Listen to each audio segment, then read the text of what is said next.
이재명 정부 뭐 강력하긴 하지만 그래도 그 급소가 지금 몇 개 보입니다.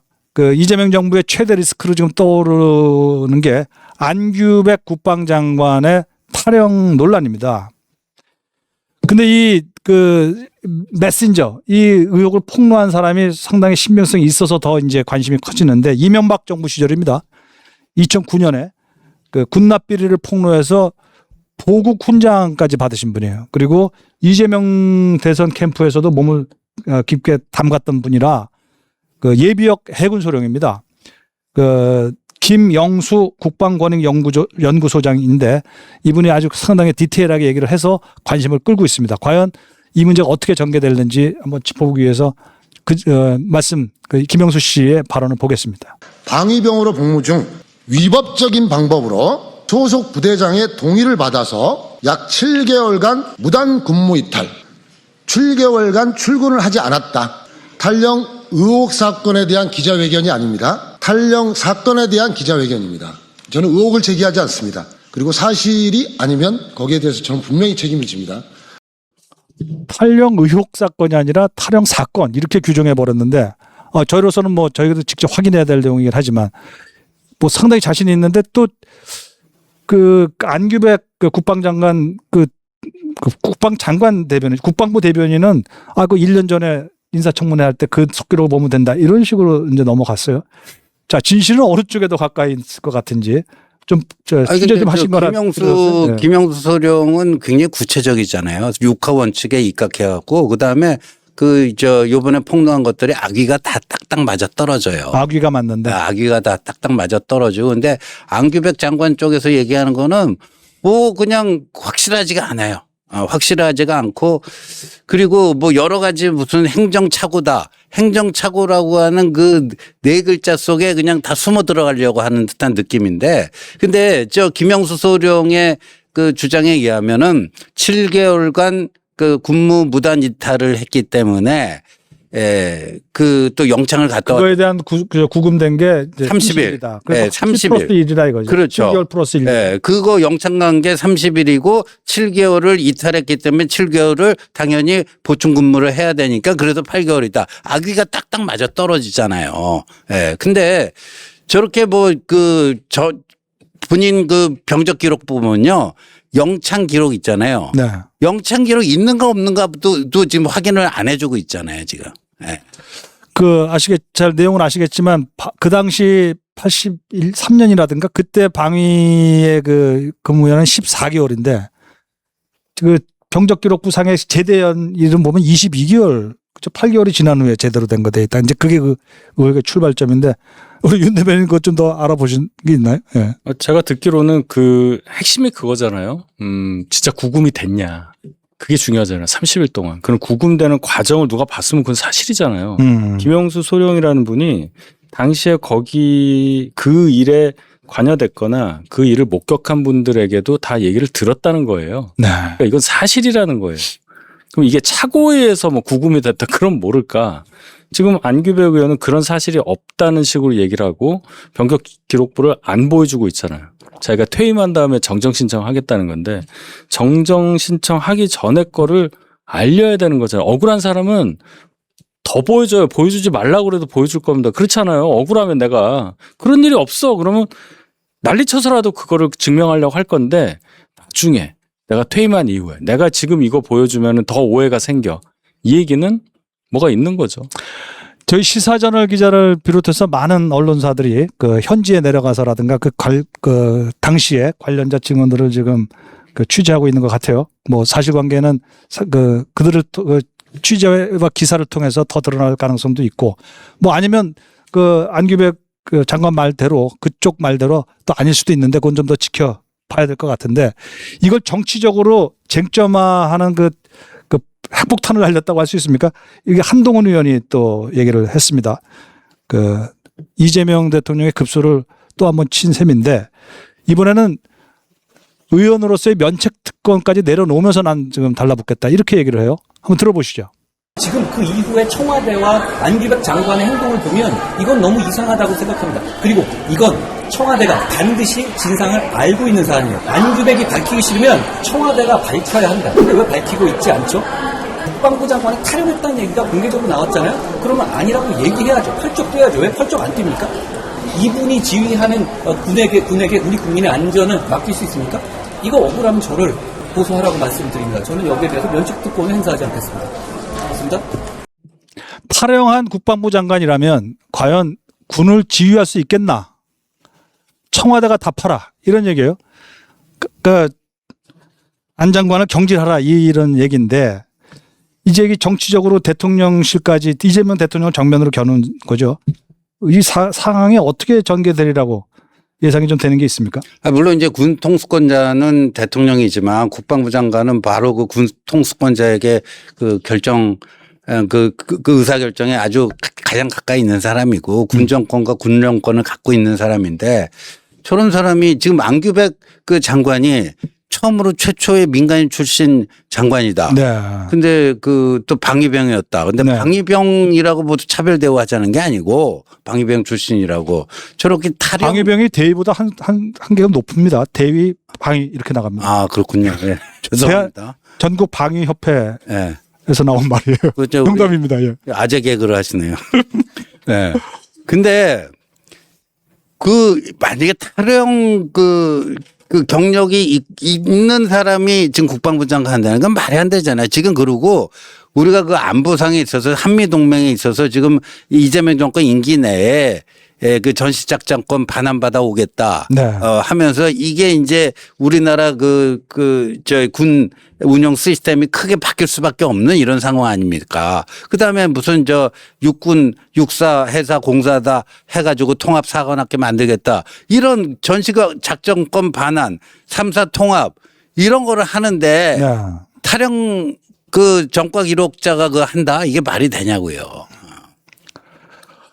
근데 이재명 대통령은 이제 청와대에서 인사검증 같은 거 사전에 할 때 다 얘기를 듣지 않겠어요? 사실 뭐 탈영까지는 어떨지는 모르겠지만 근데 안규백 장관이라는 약간 결과적으로 약간 부적절한 소지가 있는 분을 굳이 안 치려고 그것도 국방장관에 하려고 한 이유 같은 게 좀 어떻게 상상할 수 있겠는지. 그러니까 이분이 네. 5선을 하는데 비례 한 번에 지역구 4번 해서 계속 국회의원 하는 동안 상임위원을 국방위원만 했다는 거 아니에요? 그래서 국방위원이요. 전문성을 들어서 이렇게 했고 특히나 12상 계엄으로 인한 조기 선거로 당선된 대통령 입장에서는 군을 어떤 식으로든 바꿔야 되는데 군 출신으로 국방장을 했을 때 믿을 수 있겠느냐? 민간인 중에 해보자. 국방위원을 20년을 했네? 네. 이렇게 갔을 가능성이 크죠. 근데 이거를 아셨는지 저는 모르겠어요. 음흠. 지금은 어느 정도 아셨겠죠? 한동훈 의원은 알았을 것이다라고 이제 딱 전제를 했어요. 사실 보니까. 확인의 영역인데 그래서 이재명 대통령의 이 이슈에 대한 반응을 보면 저는 어느 정도 이재명 대통령 마음을 알 것 같아요. 아무 말도 없어요.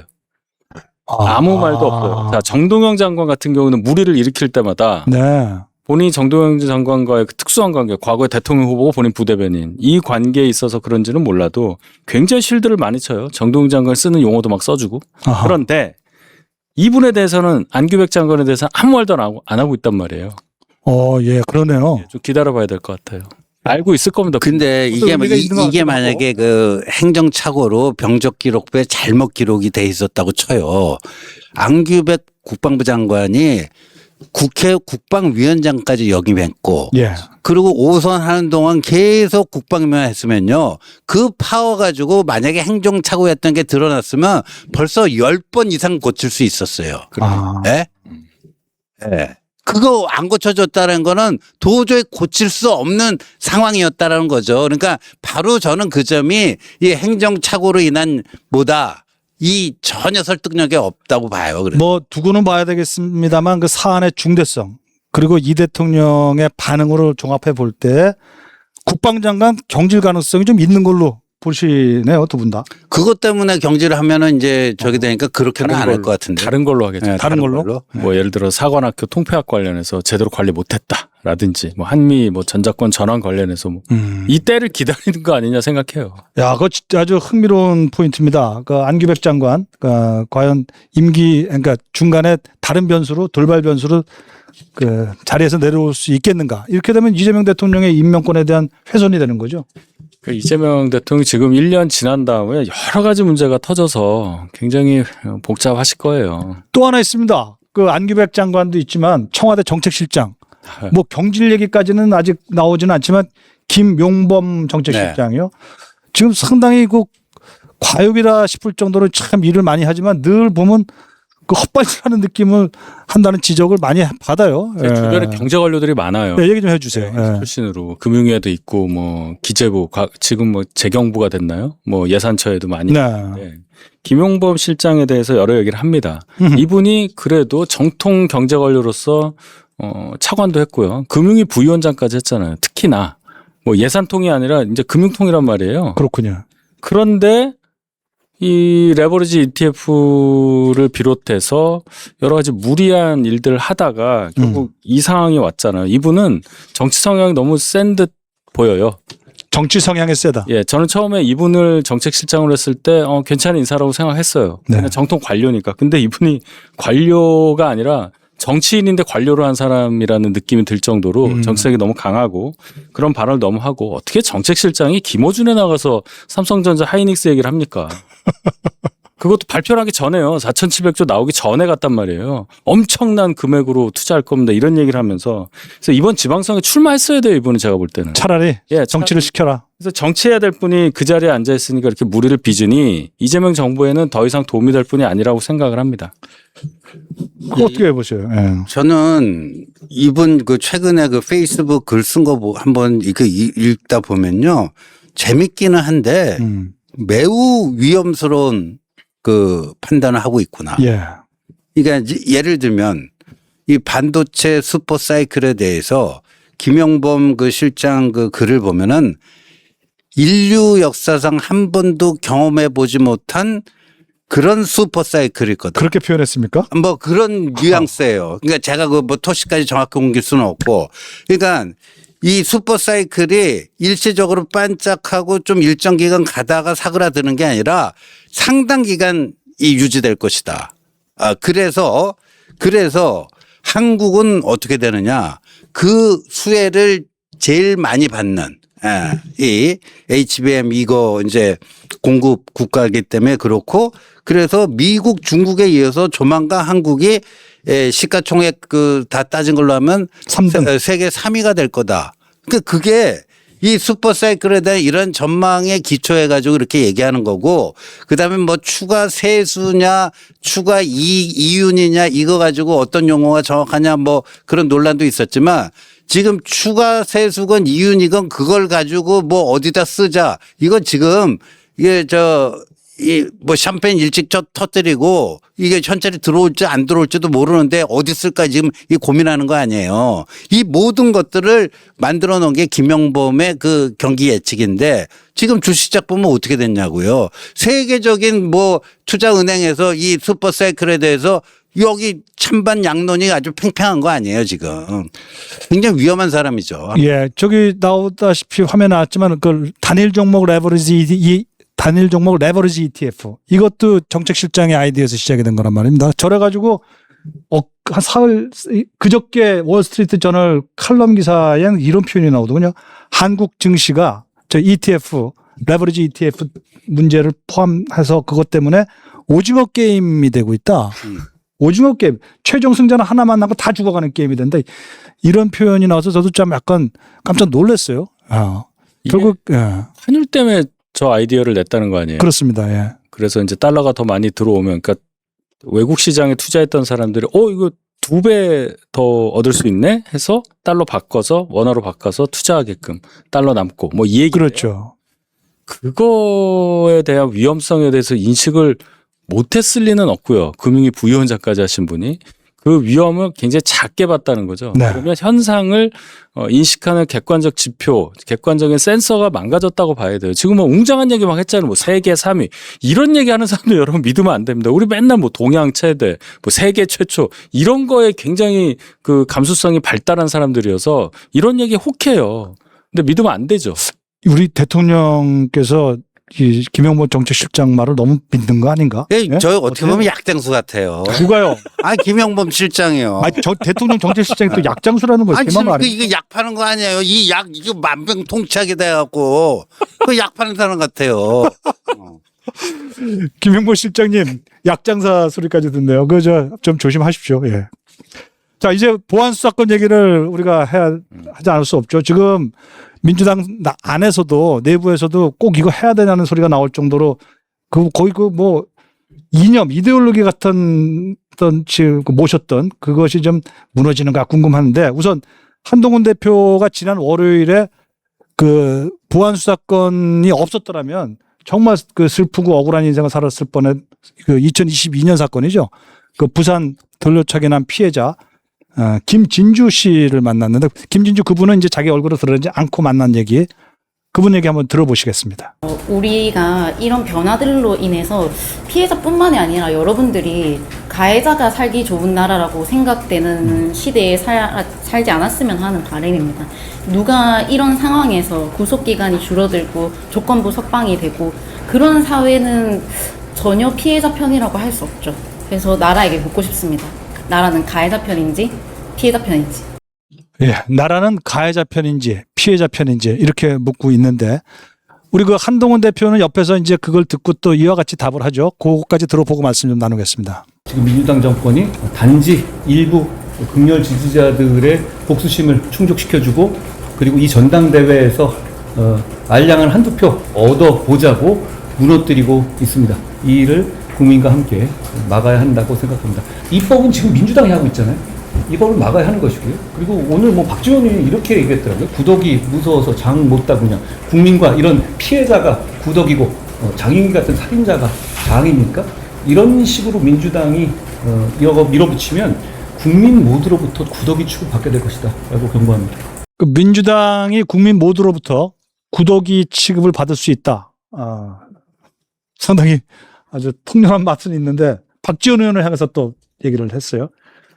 이거 점점 사건이 커지는 것 같은데 어떻게 헤쳐나가야 되겠습니까? 이분. 이게 이제 뭐 노무현 대통령의 안타까운 죽음 이후에 이른바 그 민주당 계열 인사들이 한을 품은 거죠. 검찰에 대한 한. 네, 그 노무현의 한을 풀어주자. 그게 바로 이제 검찰 해체하는 거다. 거기 이제 더 목표 지점 거의 꼬린 지점까지 와 있는 건데 네. 요새 와서 좀 기류가 바뀌는 거는요. 네. 이거 이렇게 강행하잖아요. 제2, 제3의 뭐 장용기 뭐 지금 돌려차기 뭐 많이 이렇게 나오고 이 케이스가 계속 축적이 되면 28년 총선은 이것 때문에 폭망할 겁니다. 그러니까 거기에 대한 좀 현타가 조금씩 오는 것 같아요, 지금. 장윤기 사건에 대한 워낙 그 반향이 크다 보니까 그 민주당에 좀 이렇게 눈치 빠르고 머리 빨리 돌아가는 사람들 있잖아요. 이 현타가 조금씩 오기 시작한 것 같아요. 그렇군요. 그 계속 이어지고 있어요. 그래서 지난 월요일에는 참 흥미로웠던 그 관심 있게 본 게 그 6개 한국 성폭력 그 피해자 협회죠. 저기 보안 수사 없다면 여자들만 피해 본다. 그 여성단체 6개 단체 그리고 진보단체까지 나서서 공동성명을 내는 그러니까 진보단체까지 나서서 이제 보안 수사권 유지해야 된다는 얘기 나왔는데 이제 뭐 전 국민이 지금 뿔이 난 것 같죠? 그렇죠. 예? 예. 민주당 의원들은 이거 정확히 잘 봐야 됩니다. 국가가 왜 존재하느냐에 대한 근본적 물음을 대중이 하기 시작했다는 거예요. 2019년에 조국 사태 났을 때도 뭐 딱 봐도 100만이 나오면서 진영 대결로 몰고 갔잖아요. 근데 결과가 뭐예요? 그때 조국 대표 대학 교수 출신이 이런 일을 했어? 라는 걸 알게 된 젊은 분들이 다 이제 돌아섭니다. 문재인 찍었던 사람들이 보수를 더 지지하는 쪽으로 바뀐 여론조사 결과가 굉장히 많이 나오잖아요. 이거는 더 커요. 우리가 누구나 형사 피해자가 될 수가 있어요. 범죄 피해자가 될 수 있잖아요. 그럼 국가가 존재해서 우리는 안심을 하면서 뭘 생각하느냐? 밝혀주겠지. 네. 범인 잡아서 응당하게 형벌을 때려주겠지. 근데 그 수사 단계를 하나 없애려고 이 난리를 치는 거예요. 내 입장에서는 피해자 입장에서는 수사를 한 번이라도 더 해주면 좋잖아요. 네. 여기서 한 번 해주고 저기서 한 번 더 보완해주고 한쪽에서 또 해주고 이러면 좋은 거 아니에요. 근데 이걸 없애자는 거예요. 왜냐하면 검찰이니까. 그래서 제가 오죽하면 다 좋다 그러면 검찰 티가 하나도 안 묻은 비검찰로 완벽한 비검찰 출신으로 보안수사청을 만들어라 그러면 차라리. 네. 그게 제일 나은 거 아니에요. 보안수사청. 그냥 하나 보안수사청. 잘 만들잖아요. 여기 공수처도 만들었고 중수처도 만들고. 그거 윤 대변인 아이디어예요? 예. 그냥 만들으라고 하나를 차라리. 그럼 깨끗하게 될 텐데 안 된다는 거예요. 그리고 민주당에서도 분화가 되고 있어요. 저 단단한 당이 연령대나 배경을 중심으로 그러니까 86 운동권이 아닌 의원들 중심으로 조금씩 규합을 해서 지금 86 운동권들의 그런 생각 때문에 이렇게 가고 있다. 보안수사권 목적을 이렇게 해먹고 있다. 이런 얘기를 이제 나와서 하더라고요. 여러 의원들이. 이소영 의원도 어제 말씀하신 거 제가 잘 들었는데 그새가 미약하다. 그러나 이분들은 알고 있다. 이대로 가면 어떻게 된다는 걸. 근데 아무튼 그 민주당 의원들 또 결국 그 정해지면 그냥 막 몰고 가는 그 맛이 있지 않습니까? 지금 당대표 출마한 세 사람 모두 특히 김민석, 정청래 모두 이거는 끝까지 간다. 보안수사권 없다. 이렇게 완전히 가고 있어요. 이거 좀 그 일정 같은 게 좀 미뤄질 수도 있나 모르겠어요. 전 그래서 제일 비겁한 게 김민석이다. 김민석 이거 진짜 이런 사람은요 당 대표 뭐 이런 거 하면 안 돼요. 왜냐하면 이게 이재명 대통령도 그 보안수사권 관련해 가지고 네. 최소한의 예외는 남겨놔야 된다고 대통령 몇 번 그렇게 얘기했잖아요. 그런데 정청래가 그걸 밀어붙이면서 정부안을 넘겨달라 예. 하니까 김민석은 자기 출마해야 되니까 정청래한테 이겨야 되니까 이거 가지고 그 보안수사권 문제 가지고 이거를 붙으면은 그 시점에서는 장은기 사건이 이렇게까지 사회적 파장이 클 거라고는 미처 예상을 못하고 자기에게 득표에 불리할 수 있다. 이렇게 계산한 거예요. 예. 주판화를 그렇게 튕겨가지고 그냥 그거는 정부 입장이나 당 입장이 똑같아. 당이 알아서 해. 이래버리고 퉁쳐버린 거예요. 그러니까 이게 지금 민주당의 전당대회가 노선 싸움이 아니라 예. 완전히 오로지 밥그릇 싸움이라는 게 뭐 제대로 된 이슈에 대한 찬반 논쟁이 없잖아요. 보안 수사권도 그냥 오로지 김민석은 거기서 빠져버린 거예요. 예, 빠져버리고 그런 점인데 지금 이제 장윤기 사건이 나오면서 기류가 좀 변화가 있잖아요. 그래서 네. 이거는 어떻게 하느냐 아마 처리 시점의 문제로 좀 치환해서 가가지고 8월 17일 이후에 하자 하면서 뭔가 이제 대비책을 좀 강구하지 않을까 보여집니다. 저번에 그 대통령 공소취소 입법도 바로 하려고 그러다가 지방선거 끝나고 어떻게 하자 그래서 일단 처리 시한의 전환이 있었지 않습니까? 네. 일단 보안수사권도 그렇게 됐으면 좋겠어요. 저는 개인적으로. 그런 얘기가 조금씩 나오잖아요. 박범계 의원도 전당대회 이후로 미루자. 박범계 의원이 했습니까? 예, 대표적으로 그렇게 얘기를 하는 건데 일단 전당대회 이슈가 사라지고 나면 이 보안수사권에 관한 논란은 우리가 생각하는 대로 이렇게 안 될 가능성이 좀 높아 보이긴 해요. 제발 안 됐으면 좋겠어요. 당연하죠. 유지해야지 보안수사권을. 어떻게 보안수사권을 완전히 그 없습니까? 나쁜 놈들 계속 살려주는 거 아닙니까? 정청래 의원의 세계관은 우리랑 많이 달라요. 이 사람의 세계관은 80년대 멈춰 있기 때문에 닥치고 전면 보안수사권 폐지 이렇게 나오는 거 아니에요? 한 번 더 여쭤볼게요. 저 민주당 의원 정청래 같은 분들 포함해서 또 민주당의 이른바 뭐 강성당원이라고 많이 표현하는데 왜 그렇게 죽기 살기로 검찰 없애려고 그럽니까 도대체? 그러니까 당했다는 수사까지 이슈는 완전히 없애려고 그러는 게 이유가 뭐예요? 근원이. 예를 들어 80년대 운동권 출신으로 뭔가 정부에 의해서 제재를 당했던 사람들은 다 검찰에 의해서 기소되고 나온 거 아니에요. 이제 예를 들어 그 당시에는 안기부였잖아요. 안기부가 바뀌어서 지금 국정원이잖아요. 이렇게 바뀌었는데 거기는 그렇다 치더라도 이제 남은 게 검찰이다. 이런 식으로 가는 거고 거기에 노무현 대통령 관련한 거 또 이재명 대통령 수사 관련한 거 이런 식으로 검찰은 조작해서 증거 조작해서 기소하는 데야. 그러니까 이화영 연합파트 여기까지 쭉 서사가 이어지는 거예요. 근데 일반 국민이 과연 그걸 체감할 수 있을까? 일반 국민의 도대체 몇 %가 검찰청을 들락날락 하겠냔 말입니다. 자기들 얘기만 하는 거죠. 제 기억에 검찰이 없어서 제일 끔찍하게 벌어졌던 사건은 그 박종철 군 그렇죠. 사망 사건. 저 1987년이니까 이제 제가 대학원 막 졸업할 때인데 너무 그냥 탁 치니까 억하고 죽었다 이거 아니에요. 그것도요. 검찰 보안 수사로 밝혀진 거예요. 맞습니다. 그때 그 담당 검사가 나중에 그 한나라당 국회의원하고 당대표까지 한 안상수 검사였어요. 안상수 당시 네, 검사가 안상수 검사가 박종철의 죽음을 밝혀냈구나. 그렇죠. 네? 경찰은 그걸 암장시키려고 그랬죠. 그러니까 이 사람들이 민주화에 무슨 적자라면서 아주 썩어 빠진 거죠, 진짜. 제가 그 당시에 제일 선배가 신송호 기자. 중앙일보 기자 제 선배가 그 특종을 했어요. 검찰 가서 검찰이 그걸 뭐 기자한테 보여줄 수는 없지 않습니까? 그래서 기록을 경찰에서 올라온 걸 보고 쯧쯧쯧 큰일 났네 큰일 났어 이러면서 슬쩍 문을 열고 나가더라는 거예요. 그래서 신성호 기자가 그걸 보고 거기서 죽은 사실을 처음 밝혀냈어요. 검찰이 그렇게 중요한 거예요. 네. 제가 보안수사권 앞에서 옛날 우리 선배 얘기까지 이제 저는 중3 겨울방학이었습니다. 중3 겨울방학. 저랑 좀 연식이 좀 다르시네. 일부러 얘기했습니다. 자, 자, 우리는 만일에 이런 보안수 사건 갖고 계속 그 국민을 억울하게 하고 피해보는 일이 벌어지게 되면 이재명 대통령의 원래 생각도 보안수 사건 유지 아닙니까? 그렇죠. 거부권을 행사하자는 얘기도 막 나오고 있는 것 같은데 네. 이재명 대통령의 선택은 어떻게? 아니 그 거부권 행사하는 게 진짜 뭐 모두를 위한 대통령? 말로만 그러지 마시고 그리고요 솔직히 제가 얘기하면 이 정치인 입장에서는 정치공학적으로만 따지면요 보안 수사권 막 없애가지고요. 네, 무식하게 막 없애가지고요. 뭐 이런 사건이 막 해갖고 사회적 불평불만이 뭐 하는 게 나중에 정권에 대한 불신을 확산시키고. 예, 그 이제 야당 승리하는데 좋아요. 근데 그거는 진짜 그러면 안 그러니까 너들 더 열심히 해라. 이러면 이건 양심 불량이죠. 이런 인간들은 정치하면 안 되는 거죠. 이 국민들의 안전 생명에 걸린 문제인데. 그럼요. 예. 아유, 우리 윤희석 대변인님, 저 정리하는 말씀 한 점 해주시겠습니까? 예. 예. 이재명 정부가 1년은 참 좋았어요. 근데 여러 가지로 봤을 때 지금 1년 동안에 묵혀뒀던 문제들이 많이 나오는 모양새고 네. 또 저희 당 문제도 그런 상황이에요. 저희는 당 문제는 정리 과정인데 속도가 좀 늦어서 많이 좀 답답해 하시는 것 같은데 8월, 9월 요때는 많이 바뀌어 있을 걸로 저는 생각을 한다. 이 말씀을 좀 드리고 싶습니다.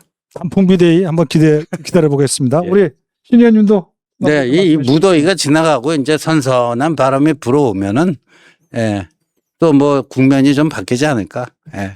좀 인내심과 끈기가 필요한 그 시점이다 이렇게 봅니다. 자, 국민의힘 얘기 들어가면은요, 그 최근 일어난 특별한 사건이라고 할까요? 안철수 의원이 한동훈 의원을 동료 의원들을 공격했어요. 저는 뭐 제가 잘못 봤는지 모르지만 안 의원은 그동안 장동혁 전 대표에게 전 대표란다. 장동혁 대표에게 좀 비판적이고, 한동훈 의원은 별로 손대지 않았다 이런 생각을 했는데 갑자기 공식적으로 밝힙니다. 한동훈 의원의 복당 반대합니다. 이렇게 얘기를 했는데 이게 어떻게 보면 장동혁 대표의 그 존재감이 국민의힘 안에서 좀 페이드 아웃, 사라지는 것 같으니까 중진들 사이에 묘한 어떤 경쟁 기류가 생기는 건가 이런 생각도 드는데 어떻게 봐야 뭐 됩니까? 지금 네. 그 하신 말씀이 정확한 것 같아요. 이거는 일단 그 안철수가 한동훈을 공격했잖아요. 네. 그 공격 당하는 쪽에서도 뭐 유쾌할 수는 없죠. 근데 요 안철수 한동훈 여기서 구경꾼은 누구냐면 장동혁이에요. 그런가요? 그렇죠. 아. 그럼 구경하는 장동혁은 안철수가 내 대신 한동훈 공격해 주니까 나 기분 좋다 이럴까요? 쟤 뭐야? 쟤가 왜 나서서 저래? 기분 한동훈 나빴을 막는 것 건 같아요. 내가 할 일인데 이건가요? 아니 그러니까 이건 뭐냐면 안철수가 저렇게 일종의 도발을 한 거는 뭐냐면은 포스트 장동혁의 주인공은 나야. 그러니까 너 여기 얼씬도 하지 마. 장동혁 다음에 당대표는 내가 할 거야. 이런 얘기거든요. 그 장동혁 입장에서 기분 나쁘지. 내가 나갈 생각이 없는데 그만둘 생각이 없는데 쟤 뭔데 내 이후 뭐 하겠다고 지가 뭔데 한동훈 견제해 이렇게 되는 거죠. 그렇게 되는군요. 네. 그럼 이어서 또 여쭤볼게요. 그건 그렇다 치고 당 바깥 인사이긴 하지만 그래도 국민의힘 대표를 지냈던 이준석 대표, 개혁신당 대표는 왜 거기 또 참전합니까? 안 의원을 뭐 딱 두둔하면서 나서도요. 어떻게 이해해야 그거는 이준석 그 의원은요 한 번도 한동훈 의원에 대해서 긍정적인 얘기를 한 적이 없습니다. 그건 왜 그래요? 항상 긁어요. 항상 긁어. 그러니까 그거는 뭐 그게 이준석 정치의 어떤 특징이라고 보고 아하. 자기보다 잘난 사람, 자기보다 조금 뭐 한 사람에 대해서 도저히 이게 저 수용이 잘 안 되는지 늘 그래왔는데 이제 요번에는 더 그거보다도 더 그 화급한 좀 그 사정이 있었던 게 네. 지금 뭐 정의한 자작극 때문에 이렇게 코너에 몰려 있잖아요. 부산시장 후보 자작극. 예, 부산시장 후보는 정의한 그 자작극 때문에 본인과 개혁신당에 아주 코너에 몰려 있지 않습니까? 이럴 때 주로 쓰는 수법 중에 하나가 이슈 전환 아니에요. 화제 전환. 화제 전환 하려는데 사실 이준석하고 그 안철수는 견원지간이었잖아요. 하루가 멀다 하고 싸우고요. 뭐 여의도 앞에 그 어떤 식당 있죠, 식당. 칸막이 뭐 칸막이는 돼 있는데 방음 장치 안 돼 있는데 다들 좋지. 안철수가 기자하고 밥 먹는데 목소리가 너무 크다고 옆에서 좀 조용히 좀 하라고 말도 안 되는 말싸움하고 그 유치찬란한 관계였잖아요. 그렇죠. 하루가 멀다 하고 싸우고 그런 이준석이 어떻게 안철수 편을 든대요. 그러니까 이게 지금 급했던 거예요. 지금 저 자작극 사건 좀 화제 전환 좀 하고 뭐 하는데 안철수가 저러고 있는데 꼭 안철수 등 위에 올라타갖고 한번 또 이렇게 날려본 거죠. 그런데 이거 해가지고 그럼 그 이준석이 득이 되느냐 손해만 봤죠. 왜냐하면 이준석은요 그 계엄에 날 때 뭐냐면 아니 담 넘어 그거 다 들어가갖고 그 본회의장 들어가고 이거 계엄해제 요구 결의안 표결할 수 있었는데 국회의장도 다 담 넘어 들어갔잖아요. 감히 내가 국회의원 식이나 되는데 어떻게 채통 없이 담을 넘을 수 있냐고 담 넘어가라는 사람한테 옆에다 시끄러 임마 뭐 이러질 않나. 그랬어요? 그런 게 이준석 다시 대표가? 리바이벌 돼가지고 그냥 이거 소탐 대시를 했어요 이준석은 요번에. 그 옆에서 우리 윤희석 대변인 혼자서 막 킥킥킥 우던데 장면은 안 잡혔지만 아니, 그- 왜 우셨어요? 어떻게 보세요? 그리고 진짜 이준석 의원 또 들으면 또 뭐 고소할 수도 있는데. 하지 마세요. 그러면 고소 당하기 싫어요. 우리. 뭐 그때 이제 대선 토론회 때도 이재명 대통령이 후보 시절에 얘기를 했잖아요. 왜 그때 동탄에 가서 샤워하고 왔냐 뭐 이 얘기 있었단 말이죠. 제가 얘기한 거는 그 사실관계에 대해서 뭐 더 얘기하려는 게 아니라 계엄 당시의 일을 가지고 한동훈 의원이 부각되는 것에 대해서 혼자 한 거 아니지 않느냐. 영웅서사를 만들지 말라 이런 그런 표현을 식으로 썼어요. 말하는 두 것 사람 다. 자체가 그 열패감의 표현이에요. 그리고 안철수 의원 같은 경우, 그러니까 두 분이 왜 이렇게 되느냐. 예, 듣기로 이준석 의원 친구가 안철수 의원 사위가 됐다고 해서 그렇습니까? 뭐 관계가 좋아졌다는 얘기가 있는데 좋습니다. 뭐 좋게 가는 건 좋은데 지난주에 두 개가 연달아 터졌잖아요. 안철수 의원이 추경호 전 원내대표 재판에서 증언이랍시고 하신 4시간 3분의 그 발언이 있었고 거기에 대해서 한동훈 의원이 반응을 했고 이준석 의원 정의안 관련한 것에 대해서 경찰이 미리 자백을 받았는데 왜 얘기 안 했냐 선거 전에 그 두 가지 얘기를 한 것에 대해서 두 분은 똑같이 느끼는 거죠. 한동훈 의원 때문에 정치적으로 많이 좀 몰리겠다 해서 손을 잡은 거다. 이 정도로 저는 해석을 합니다. 그래요. 당 아니든 바깥이든 국민의힘과 인연이 있는 중진들이 굉장히 신경전이 아주 널버스하게 아주 예민해진 것 같긴 하네요. 제가 요새 접촉한 한 분이 또 말씀하십니다. 장동혁 운명에 영향을 줄 수 있는 그 분들이 보면 3선 이상의 의원들 중에서 한 6, 7명 되는 것 같아요. 이렇게 꼽아보면. 네. 예? 그렇죠. 뭐 제가 어떻게 보는지 모르지만 예를 들어 전 대표 하셨던 그 김기현. 그죠? 그 다음에 삼선 이선 중에. 이상 중에 이상 이제 중에, 예. 3선, 4선, 5선. 네. 그리고 뭐 나경원 의원님. 그렇죠. 뭐 등등 여러분들이 이제 장동혁 이 사람들의 움직임이 네. 영향을 줄 텐데 그 중에 한 분이 이런 말을 합니다. 우리는 장동혁을 지지하는 것이 아니라 네. 한동훈의 복당을 막는 데 필요한 수단이 장동혁일 것이다. 그러면서 동시에 한동훈 의원은 2028년 총선은 국민의힘으로 치를 수밖에 없다. 이거. 뭐 이렇게 얘기를 해서 참 복합적인 심정을 표현을 해서 저는 좀 약간 놀랐어요. 내면에서 우리가 알 수 없는 여러 가지 일들이 벌어지고 있는 거구나 싶은데 이런 거 뭐 좀 접하셨을 텐데 이걸 어떻게 제 정보망이 크게 틀리지는 않았구나. 그래요? 네, 이런 생각이 드는데 저는 이제 이 원내 의원들의 세력 판도의 변화 이걸 어떻게 보냐 6.3선거 이후의 변화를 잘 봐야 된다고 봐요. 우리가 지금 110명 국민의힘 원내 의원들이 있잖아요. 여기서 구주류 친윤으로 분류되는 사람을 대략 한 60명으로 잡습니다. 친윤이 60명이다. 네, 구주류 친윤. 구주류. 그런데 이 6.3 선거 이후에 어떤 변화가 일어나냐면 이 60명의 구주류 친윤이 친장과 비장으로 구분이 됩니다. 그렇군요. 친장, 장동혁과 함께 가는 사람과 이 비장, 장동혁은 아니다. 근데 이게 뭐냐면 60명 중에 저 친장은 10명도 안 돼. 네. 한 50명은 거의 다 이제 비장인데 이 비장 중에서도 또 나뉘어요. 한동훈에 대한 태도로 나뉩니다.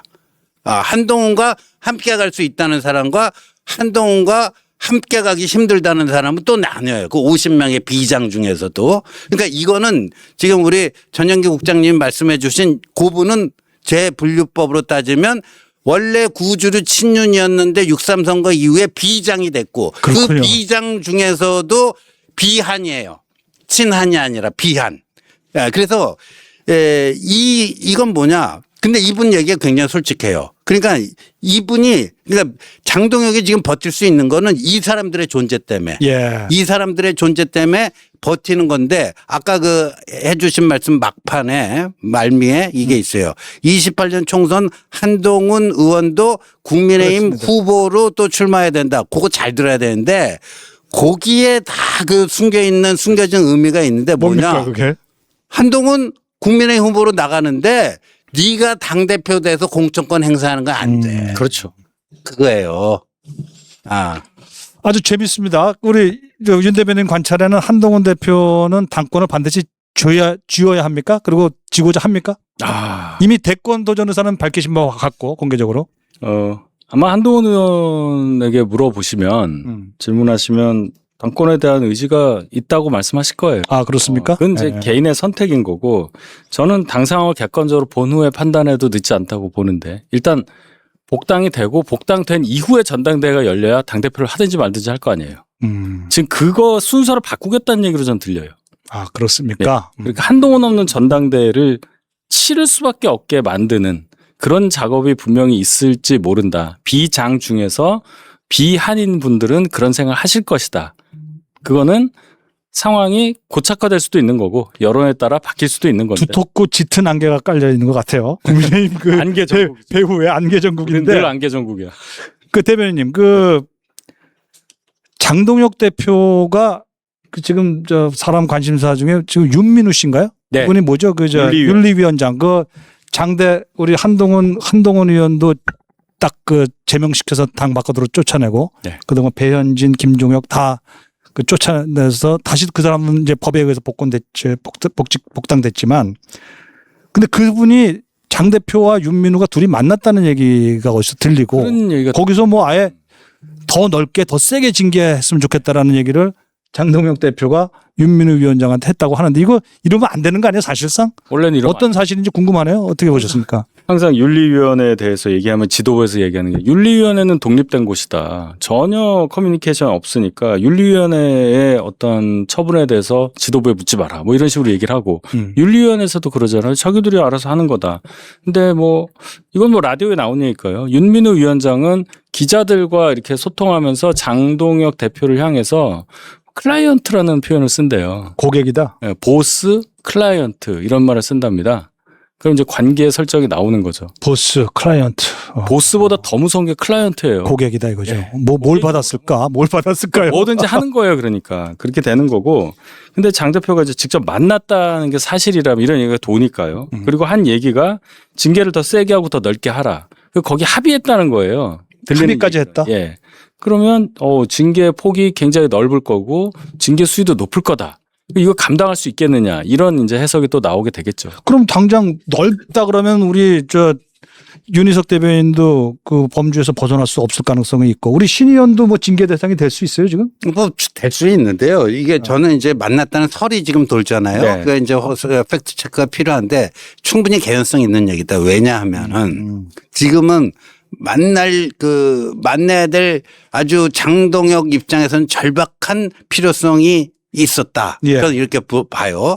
그 이유는 뭐냐면은 요번에 그 장동혁 대표가 예고편을 막 때렸잖아요. 네. 예, 다시 저 윤리위 재가동해가지고 그 징계 신속하게 처리할 겁니다. 하고 예고편을 막 때렸잖아요. 그리고 1월 13일인가요? 윤리위가 열렸어요. 네네. 열렸는데 이게 의결정족서 미달로 아무런 결정도 못하고 끝났습니다. 그렇군요. 예, 지금 1월 14일에 그 윤민우 윤리위원회에서 한동훈 당시 전 대표를 제명 처분하잖아요. 예. 그때 윤리위원이 6명이었고 6명 중에 한동훈의 제명에 반대하는 사람이 없었어요. 그런데 그 6명 중에 그 이번 저 윤리회의에 3명이 안 나왔어요. 그렇죠. 3명이. 예. 그러니까 그 다음번 최고위 때 1명을 추가 인선합니다. 추가 인선을 해요. 왜냐하면 4명이 돼야지 이게 의결 정족수가 되거든요. 그러니까 한동훈을 제명 처분했던 그 윤리위의 한 절반 정도가 동요하고 있다는 얘기거든요. 이게. 아. 그러니까 이거는 장동혁에게 그레이 쇼크예요. 예, 엄청나게 큰 충격이었어요. 그러니까 그거를 빨리 수습하기 위해서 확실한 사람 1명을 더 추가 임명을 하고 의결 정족수 만들고 그리고 윤민우도 만나서 뭐 더 확실하게 더 직접적이고 노골적인 형태로 뭔가 클라이언트로서 주문을 했을 가능성이 있죠. 사실관계는 좀 더 확인해 봐야 되겠습니다. 그걸 좀 더 취재를 해보기로 하고요. 우리 감사합니다. 그 슈퍼챗 쏴주셨어요. 김혜우리님 2만 원입니다. 그리고 두 분을 향해서 파이팅합니다. 고맙습니다. 단단한 버팀목으로 한 의원 곁을 지켜주셔서 감사합니다. 그렇게 했고요. 정윤홍님도 2만 원 주셨어요. 보수재건 팀 한동훈 응원합니다. 고맙습니다. 이렇게 되어 있습니다. 여기 또 댓글에 또 어느 분이 보나님이 또 보내주시기를 조갑재님은 창당말을 해가지고 점점점 뭐 이렇게 온 언론에서 난리도 그런 난리가 아니래요. 관심사죠.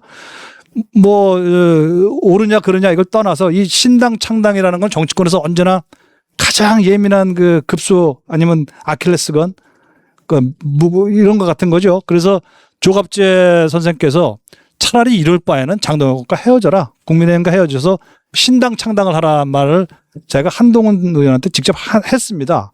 그 얘기를 한번 들어보고 말씀 나누죠. 장동혁 세력이라는 것은 윤석열 세력입니다. 결국은 헤어진다고 봐야죠. 네. 헤어져야 되고. 헤어져야 돼요? 헤어지는 과정에서 뭐 신당도 되고 뭐 분당도 되고 뭐 여러 가지 일이 일어나겠죠. 창당하라고 그러죠. 그런 창당이라는 가능성. 난 가능 있다고 봐요. 네. 그 아주 한동훈 의원 주변에서 나온 첫 번째 최초의 신당 창당 얘기인데 이거 어떻게 그 사이에 좀 정리가 좀 됐는지 모르겠습니다. 신 의원님. 저 근데 조갑재 선생님 말씀하실 때 전제가 있습니다. 네. 복당이 불가능해지면 복당을 포기하고 복당 말고 신당의 길로 가자라는 게 아니고 복당 당연히 해야 되는데 근데 지금 뭐 이렇게 방해하고 못하게 하려고 뭐 이런 거 있지 않느냐. 그리고 복당이 현실적으로 어려워지면은 그때 신당 창당의 선택을 해야 되는 거 아니냐 그런 취지의 말씀으로 저는 이해를 했고 그게 아마 정확할 겁니다. 근데 저는 결론부터 말씀드리면 한동훈 의원의 복당 가능성 99%다. 복당 가능성 99%. 99%다. 즉 신당 창당까지는 안 간다. 신당 창당할 필요가 없을 거다. 왜? 복당 가능성이 99%니까. 그러면 신지호는 왜 그걸 99%라고 보느냐. 지금 많은 당권파를 비롯해 갖고 많은 사람들이 착각하고 있는 게 자기들이 한동훈 그 복당을 오케이 해줘야지 한동훈이 들어올 수 있다라고 이렇게 생각을 하고 있어요. 예. 장동혁도 그렇고 아까 얘기한 거 뭐 중진 이런 사람들도 다 비슷한 생각인데 자 보자고요. 복당에는요 크게 보면 두 가지 솔루션이 있어요. 정치적 솔루션이 있고 법적 솔루션, 법률적 솔루션이 있습니다. 예. 근데 김종혁과 배현진은 법률적 솔루션을 통해서 돌아왔어요. 복당됐죠? 근데 한동훈은 그거보다는 정치적 솔루션을 찾자.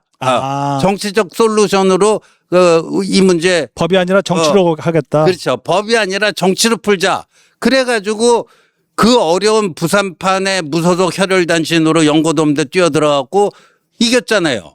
그러면 그거는 국민들이 그 징계 문제, 복당 문제에 대한 판단을 내려주신 거라고 보고 그 선거 결과 나타난 민심을 그냥 순응을 해야 되거든요. 정상적인 정당이라면. 그렇군요. 그걸 순응을 안 하잖아요. 그러니까 이 정치적 해결을 통해서 돌아오려고 하는 거를 지금 그거를 자기들의 어떤 기득권으로 막으려고 하잖아요. 자, 그러면 법률적 솔루션이 그러면 뭐 없어졌어요? 무효가 됐어요? 아니잖아요. 남아있죠. 법률적 솔루션도 그대로 남아 있어요. 그렇습니다. 근데 한 의원은 법률적 솔루션은 마지막으로 쓰고 싶어 하겠지 아무래도. 그건 모르겠지만 그건 상황을 봐야 되겠지만. 가능성도 있어요, 다시? 아니, 상황을 봐야 되겠지만 저 사람들이 저렇게 그 선거를 통해서 확인된 민심에 순응하지 않고 계속 억지를 하고 있고 아까 뭐 얘기한 것처럼 한동훈 복당은 시켜주는데 차기 당권 전당대회는 아예 차단시켜놓고 그 다음에 복당시켜주고 막 이런 식으로 억지를 부리면 네. 그럼 뭐 최후의 자구책으로서 뭐 법률적 수단도 열려 있는 겁니다. 그 가능성은. 그러니까 그것까지 다 포함해서 저는 복당 가능성이 99%라고 봅니다. 그러면 윤 대변인도 어떻게 비슷한 생각을 갖고 계신가요? 예, 그렇게 생각합니다. 그렇군요. 제가 볼 때는 차후까지 볼 때 법률적 방법에 의한 복당은 최후의 수단으로 남겨두는 게 가장 좋은 거고 그렇기 때문에 그걸 정말로 인식을 하고 있다면 지도부 움직임이 이렇게 가면 안 되는 거죠. 어차피 법률적으로 가처분 신청하면 인용될 가능성이 높고 그렇게 해서 복당됐을 때 훨씬 더 몰릴 테니 알아서 제명 철회를 해주는 모습을 보여주는 게 여러모로 좋은 거 아니냐. 근데 그 말을 못 이해하고 있는 거죠. 정치적 솔루션은 두 분이 다 공통인 것 같고 그럼 정치적 솔루션을 하는데 장동혁 대표가 있는 한 이건 불가능합니다. 복당은 그 1%에 해당하는 건데 그 사이에 그러면은 복당을 허용할 수 있는 어떤 지도부가 생겨야 돼요. 그래서 그 사이에 뭔가가 있을 것이다. 90%, 99% 되기 위하여. 그래서 나온 말이 가을쯤에 비대위가 구성되지 않겠는가 하는 얘기가 실제로 많이 퍼져 있는 것 같아요. 저희 기자들은 그걸 단풍 비대위라고 하더군요. 가을철이라고. 자, 단풍 비대위 누가 그 역할, 그 촉대 누가 맬 수 있겠는지 윤 의원님 윤 대변인 좀 취재가 좀 되신가 모르겠어요. 예. 여러 가지 봤을 때는 정점식 원내대표의 행보가 대단히 의미심장하고 조용하지만 그쪽으로 아주 굳건하게 가고 있다고 생각을 해요. 정정식 원내대표. 네, 그 원내대표의 당선 직후부터 쭉 얘기한 게 결정적인 사안마다 장동혁 대표와 반대되는 얘기를 하시잖아요. 최근 들어서도 장도혁 의원은 당원 중심의 정당으로 가야 한다라고 얘기하지만 정점식 원내대표는 국민 중심 정당으로 가야 된다. 전혀 다른 얘기를 해요. 그렇군요. 한동훈 의원 복당 관련해서도 조심스럽지만 전향적인 입장을 얘기하는 거고 장도혁 지도부의 진퇴에 대해서도 계속적으로 얘기를 합니다. 이렇게 갈 수 있겠냐는 얘기를 하시는 거예요. 그럼 왜 단풍 비대위냐 이런 얘기를 하시는데 시간상 8월 26일이면 장동혁 대표가 대표 자리에 앉은 지가 딱 1년이 되는 날이에요. 8월 26일? 예, 작년 8월 26일에 결선 투표 그때 됐거든요. 그래서 그거를 이제 상징적으로 보고 그 안에는 뭔가 움직임이 있을 거라는 생각을 하는 거고 게다가 지금 9월 1일부터 정기국회잖아요. 예. 그러면은 국회는 국회 나름대로 돌아가는데 이걸 그냥 이 상태로 지낼 수 있겠느냐는 생각이 나오는 겁니다.